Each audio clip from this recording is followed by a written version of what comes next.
Right. Hello everyone. Today we're going to be talking about introduction to product management. This is Abdullah here, and a small introduction about me. I've worked with Wipro Technologies, Merrill Corp, Wiley Online Library, Ultimetric, Allstate, Rappo, and right now I'm a co-founder of PureSilver.io. I have close to 20 years of experience. I have been also been teaching in a couple of places like Great Learning, Upgrad, Miles Education. I'm also guest faculty of a couple of institutions, including Lavi Professional University. All right. Okay. So that's me, and we'll jump into introduction of product management with a couple of questions. So here we go. So what's the primary responsibility of a product manager in the context of product development? Is it writing code for the product? Is it designing the user interface? Is it overseeing the entire product life cycle? Is it managing the company's finances? So what do you think it is? So it is overseeing the entire product life cycle. Let's see. Next, which of the following best describes the purpose of a product roadmap in product management? Sort of product roadmap, right?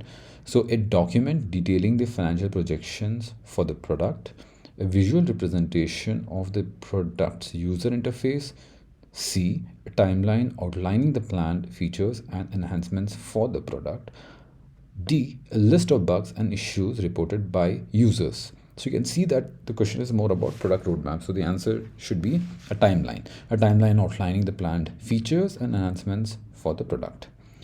Next, what does the term minimum viable product refer to in the product management? Is it the most expensive version of a product? Is it a product with all the possible features included? C, the earliest version of a product that includes only essential features. D, a product that has reached the end of its life. So the answer for MVP is C, the earliest version of a product that includes only essential features. All right. So we move into understanding, first of all, the needs, right? Ideally, the way it works is, humans, as humans, we have certain needs, like we breathe, and to breathe, we need what? Oxygen. We need nutrition. Why do we need nutrition? To survive, we need nutrition. Where does the nutrition come from? From food.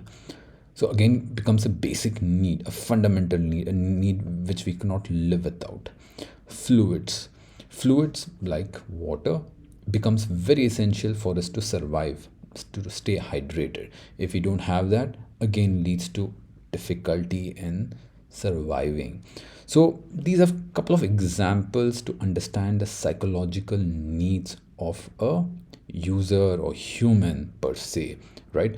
So when we go about building products, at that point of time, it is very essential for us to understand a compelling problem the users have, a problem they just cannot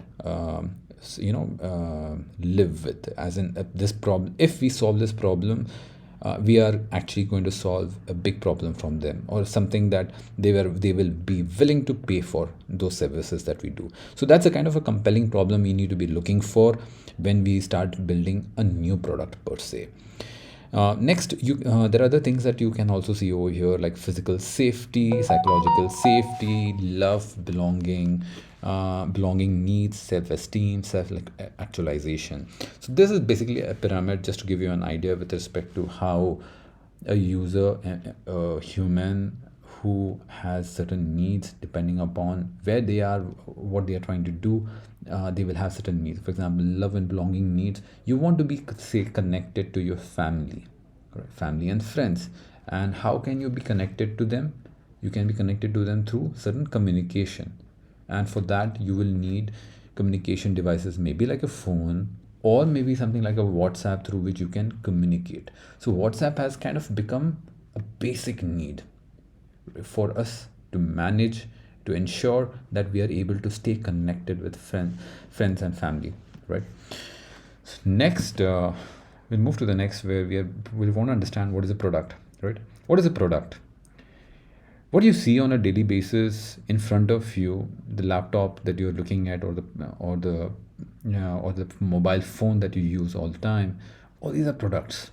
You wake up, you are introduced to products like the toothpaste. which you may be using thrice a day, twice a day, maybe even once a day. And that is kind of a product per se. You once it is over, you will again go back, purchase, and then continue using that product. So like that, every single day, depending upon where we are, what we are trying to do, from the time we get up to time we sleep, we are introduced to products and we keep using them all the time inherently. And in the process, we try to use that to solve a certain problem. So for example, I need to go to the office, and in order to go to the office, I need to, in some cases, book cab or an auto or a bike.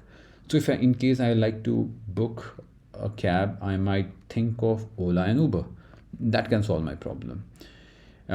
If it is a lot of traffic, like maybe I'm in Bangalore or Mumbai, then in that case I might just think of maybe trying out bike. So I might look for a solution of something like Rapido, which can take me through those small lanes faster, through those shortcuts, and I can reach the office faster. So really, what is a product? So product is a tangible item, a digital service, or a combination of both. Basically, it is developed, designed, offered by a company, organization to fulfill a specific need or to solve a particular problem for its target audience. So what might be relevant, that particular product, what might be relevant for one particular target audience may not be relevant for others. Yeah. Hope this is making sense. So products can vary widely. It could be a physical product or it could be a digital product. For physical product, like we were talking of, it could be a mobile phone, it could be clothing, it could be appliances, it could be the glasses that you wear. So if you need glasses, where do you go? Mostly Lenskart, specs maker, or maybe you may also want to visit your local store, and through which you could get your eyewear. There can also be instances where they may be doing B2B, working with someone else who's providing those glasses, right? In the second case, we're talking about digital products. Digital products could be like software applications, SaaS-based application, mobile apps, and online platforms, right? So all of this basically kind of helps you understand what a product is really, right? Next, what you see looking at is like FMCG. You're looking at different kind of products. All these are different consumable products which are there. It could be like noodles, it could be masala, it could be drinks, it could be anything, right? But at the end of the day, all of these are products. And some of the famous SaaS-based products are like Salesforce, Lumenfy, Office, Box, Google Apps, Zendesk, Dropbox, Slack. Also, all of these comprise of digital products, right? Next, we'll also talk about the failed products. So not always the products that are launched are successful. In fact, close to 95% of the products which are actually launched fail. Only 5% manage to survive when they are taken to the market and they turn out to be a successful product. There can be instances you may have done, in fact, every single thing which is there in the book, but it is just that demand for that particular need is not really there, or there can be something else, like the market size of that particular problem that you're trying to solve may not be too big, and so it is getting rejected. The third, you may have assumed a certain need about the user, but when you actually launch it, you start realizing that okay, it's not working. I've tried, I'm trying to maybe let's look from a standpoint of let's say Coke Black, which you actually see over here. It's coffee flavored drink, but when it is actually launched, the brand, which was supposed to be an extension of Coke, turned out to be a failure. People didn't like it. Maybe it tasted so bad, and so nobody was interested in going with it, right? So this sort of gives you an idea with respect to different products which are there in the market. You can look at products, even digital products, which you may have seen, which may have been launched. Like, in fact, if I can talk about Dunzo came in. It has, over a period of time, they kept pivoting. They tried different strategies to survive, but there came a time where they realized that okay, they have not achieved their product market fit, and when that happened, they had to shut down the company, right? So the sole importance for us is try to build a product for a particular market, for a particular target audience, so that we are able to solve their particular need. And once we have launching it, we are in a position to understand if that particular target audience really has the need or not, only when they are buying our product. Just because they visit your website, just because they are interested in, they appreciate the features, but if they don't buy, that's not a good conversion. In that case, we are heading to a failure. All right. Next, we're going to be talking about different components of the product. So here we have the core product, product features. It has a product has a brand name. It'll come with a logo, also a packaging to differentiate what it has which the competitor doesn't have, and then a label. So all of these are the components of the product when you start thinking of from a standpoint of a physical product. Then looking from a standpoint of different types of products, so there is a convenience product, shopping product, specialty products, unsought products, raw material, operating supplies, accessory equipment, major equipment, capital goods, components. All right. Next, we will look at how the product evolves, right? When you build your product initially, you primarily look at building a MVP, basically with the intent of solving the most important problem. And when you do that, you try to build it with a certain key benefit. So the key benefit sits right in the center of your product, and then you slowly steadily build your features on top of the key benefit in order to solve more and more problems. So you have a generic product, expected product, augmented product, and then the potential product. It keeps evolving based on the learnings, based on the product discovery that you do. When you look at the product classification, there are two types here. There are consumer products, then there is industrial products. So you have shopping based product, and then you have durability. So you look at convenience, shopping, specialty, durable, non-durable services. All right. And when it comes to industrial products, you have like materials, capital items, supplies, and business services. And then when you are working for a company like a FMCG or a textile kind of company, then you are introduced to the term like a product line.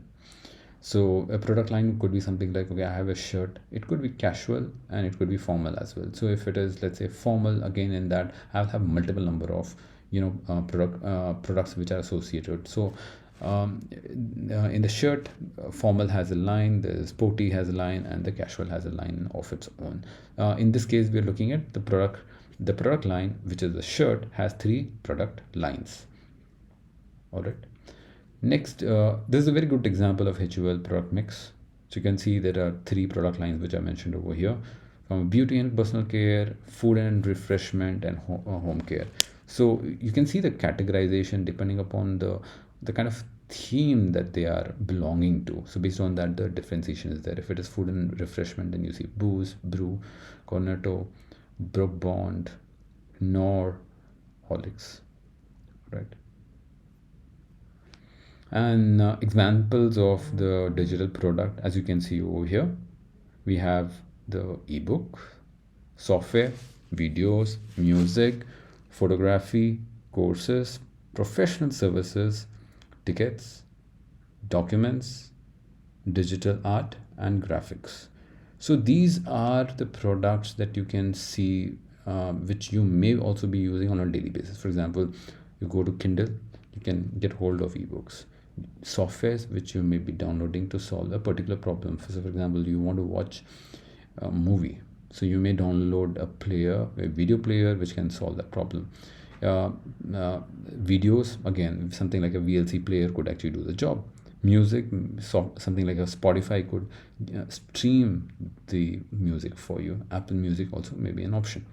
Photography, so in this case there can be multiple products which might sit out. You're taking the photos and it's getting stored, so Google Photos is a great example of a photo kind of a product. Then in case you want to edit the photos, you will have other type of products which will be sitting out there, which will like a photo room. It can edit the photo for you depending upon what is your need. Maybe you're an e-com, you're in doing it for your profile, or do you want to do something to do with 3D things. So they will basically edit the photo depending upon the need that you have. Then courses, so something like LinkedIn courses are there, Udemy. So you can basically host recorded content, and that can be viewed by the users. And professional services, tickets, documents, digital art and graphics, right?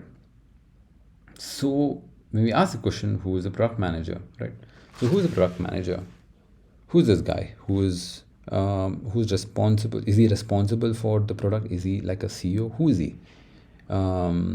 So when we start understanding, so we have been talking about product, and then we are not asking about the product manager. So obviously product manager is connected to a product. He should be responsible about the product, but what are the nuances, what are the basic responsibilities for the product manager? So product manager, he drives the vision, strategy, design and execution of their product. So what it means is the vision is something like, this is an ultimate goal which the product team wants to achieve over a long period of time. So if it is something like Netflix, for Netflix it is like to entertain the world. So entertainment becomes the most important thing. That's an activity that they want to achieve, and for whom? For the world, right? Strategy is associated with it could be a bunch of activities that you as a product manager would do in order to achieve the ultimate goal, which is the vision. So it could be to do as much as building a product or products, doing marketing, trying out different strategies through different distribution channels, just so that you are able to achieve the vision of the product. Trying to design the product, ensuring that the experience, the UI UX experience is top notch. You're trying to ensure that there is a frictionless experience which the user has when he is actually using your product. Next, execution. For the execution, you need to be working with whom? You're supposed to be working with the engineering team. So while you're working with the engineering team, it's important for you to explain to them what is that is the goal, what is that needs to be built. They need to be driven enough in order so that they can start building this product. So they need to understand what is that problem statement that we are after, what is that vision, that the ultimate goal that matters for this particular product. When the vision is understood by the team, they will then understand why we are building this product altogether, right? So it's important to ensure that we build the product as much as it's important for us to discover the right problem, understand the unmet needs. Is also important to ensure that the team, the product managers working with, they understand what is that vision, and based on that they will ensure the execution goes seamless. So what are the skills the product manager needs?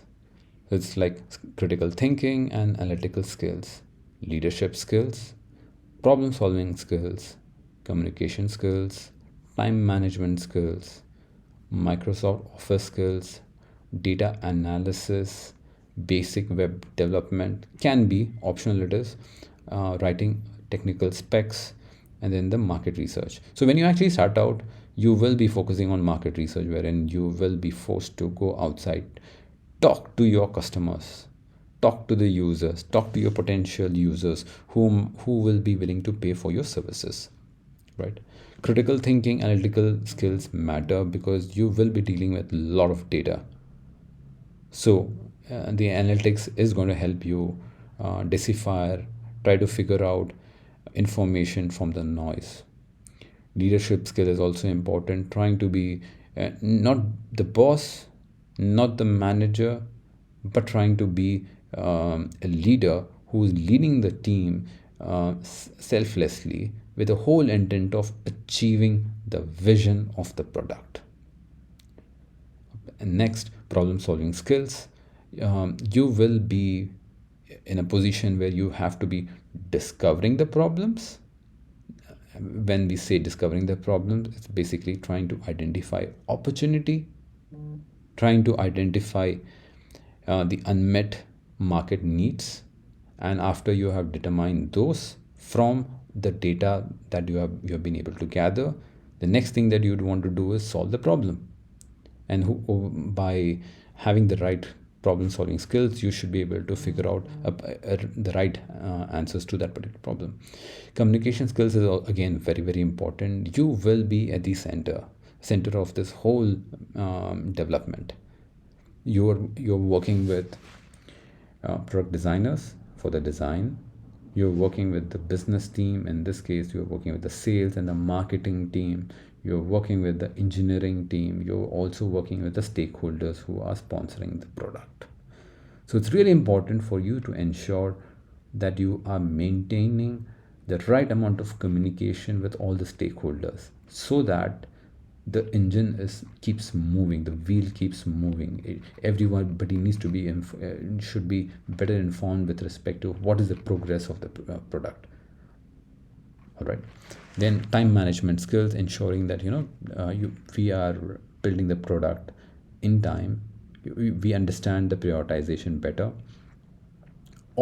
Basic office skills, data analysis. While you are gathering the information, you will also be crunching all this data, doing data synthesis in order to learn which you may not have learned earlier. So maybe working with thousands of survey data, or maybe thousands of interview questions that you may have received, for which answers you have received. I'll go through them and try to learn what is that pressing problem which is there. Then writing specs, and then the market research. All right. Next, we can understand here the responsibilities of product manager from the point of view of the phase of where one stands in the life cycle. So you have conducting market research. Next, creating product roadmaps. Next, working with development teams, preparing product launches, creating product marketing, product lifecycle management, and then conducting the product analysis. Right. So like we were talking about earlier, so product manager sits in the center working with the UI UX team, user interface and user experience team. The tech team, it's going to be the engineering team, whom you will direct them to do what needs to be developed through you with the help of the roadmap and the user stories. And then you have the business team. They need to be informed with respect to what is the USP of this particular product. What is your differentiator? Why do you think this product is better than someone else? And by only if they understand that, accordingly they can support you with respect to sales. So the tasks associated with the PMR, you have to be doing the vision development. Build the vision once you realize that, okay, the problem has been validated. We are confident the problem is existing. The hypothesis is valid. Customer understanding, trying to ensure that you are customer obsessed. You understand customer better than the customer himself, right? So it's very important for you to understand what the customer is thinking, what the customer is saying. Shadow the customer, where this customer is going. Try to understand what their needs are, by not asking them what your need is, but rather trying to understand by asking simple questions, right? What do you do? How do you do it? And right now, and what challenges are you facing by using the current solution that you have? So asking the right question, you will be able to understand your customers' needs better. Next, strategy development. Here your product strategy comes in order to ensure that you are able to achieve the product's vision. Then the product development. You work with the engineering team in order to develop the product, and milestone by milestone, you want to ensure that there are pre-periodic releases happening, and accordingly the customers get to see the newer product. Then the marketing and the sales, work with the marketing and sales. So in order to ensure that there is a wide acceptance of your product, you work with the marketing team so that you're able to inform to the world that, hey, I do exist, come, let's talk. Next, the sales team. Sales team needs to be trained with respect to what this product is, how this product is different, what is the USP this particular product has, and accordingly they will be in a position to sell your product in the market. Next, the metrics tracking. Last but this is not the least, it is one of the most important thing as part of the analytics. You want to ensure that whatever you are building, if when taken to the market at that point of time, you want to ensure that the metrics is giving you a data which makes sense. You don't want to review vanity metrics. Like for example, you have a e-commerce website and you are getting a very good intake of the people who are visiting the website, but the number of people who are actually buying the product on your website is very low. So you need to be focusing on and understanding what is the right metrics for you. And the next is the PM competency. So this sort of gives you an idea with respect to what are the basic competencies the PM is supposed to be having. P&L management, define the success metrics, OKRs. We will talk about this later. Align to the business goals. So while you're building this product, it's really important that there is overarching company goals. So you want to ensure that as much as product goals are important, it needs to be aligned to the business goals. Then the GTM strategy, the go-to-market strategy. So we will talk about this during the pre-launch, whenever we are talking about the pre-launch. And then the market research and the marketing strategy. Next, as part of the product design, we have opportunity analysis, problem definition, product design, develop mockups using the help of Balsamiq and Sketch, ideation, prototyping. From a standpoint of user empathy, it's really important for us to be as close to the user as possible. We are able to understand the needs of the user. It shouldn't be that we build the product and then we realize that the need was wrong. We have maybe built a product for the wrong user, or that need doesn't even exist. All the investment that is put into the development of the product goes for a waste. Right. So what do? We start building customer journey maps to learn what is their current journey, to figure out during this journey what is working for them, what is not working for them. Try to understand the emotions during each and every step, so that we can learn what is good, what is bad for the customer, what is that they are unhappy about currently, and accordingly we can plan to improve those experiences. And then what you do is you run surveys with the users, interviews, usability testing. All right. As part of the data analysis, this is in reference to the data that is getting generated almost on a daily basis, on a monthly basis, or on a minute by minute basis, whenever maybe a sale is happening. So when an order, let's say, is getting confirmed, some data is getting generated, and what do you do with this data? The data is useless unless and until you don't do your data analysis. So you do funnel analysis, you try to go through the data and try to make sense out of it. All right. Next, for the purpose of execution, right? Agile teaches us a certain way to achieve it, right? You don't want to build incomplete product. This is what it means. You don't want to first make the tire. You don't want to then make 2 tires or maybe 4 tires. And after making 4 tires, then you want to fit it to a body. And after doing that, then you fit it into a car. But then it may still not be working because the one with respect to the engine or something that is missing in it. If it is not there, you really don't know it's going to run, or if this particular product is really a need of the user. So first time when you're actually building this product, you don't want to build it piece by piece.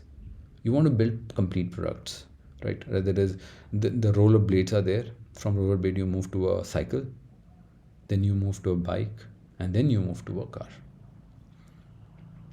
So how do we create a meaningful product? What will be the steps that we should be using in order to build a meaningful product? So you brainstorm a problem to solve, then you list out all the problems. So what's really happening here is you are talking to your customers, and after talking to the customers, you have identified maybe a list of problems. And after identifying all these list of problems, it is very important for us to go through them and understand what is that one compelling problem that we can pick up and which could be a major opportunity. So you want to define that problem, and then for that one you would also want to define a possible solution.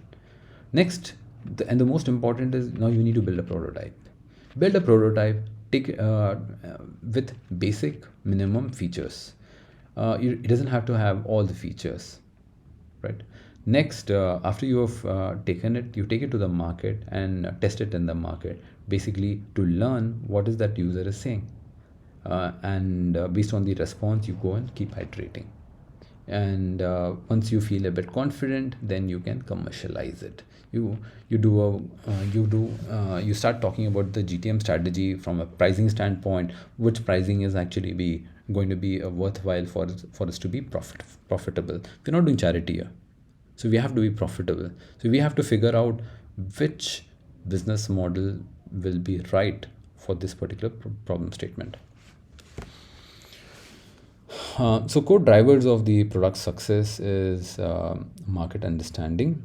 You want to understand the customer, do the market research. While you're doing the market research, you'll go through the list of all the competitors, learn more about them, then have a clear value proposition, a unique selling proposition, right? And then user-centric design. Build a design which is a frictionless design, and then have effective team collaboration. While you're building a product, it's important to have a cross-functional team, so that that team doesn't have to be dependent on others in order to build the product. Say for example, if a UI UX need you have, and that the designer is not within your team, there will be a great amount of delay in building the product.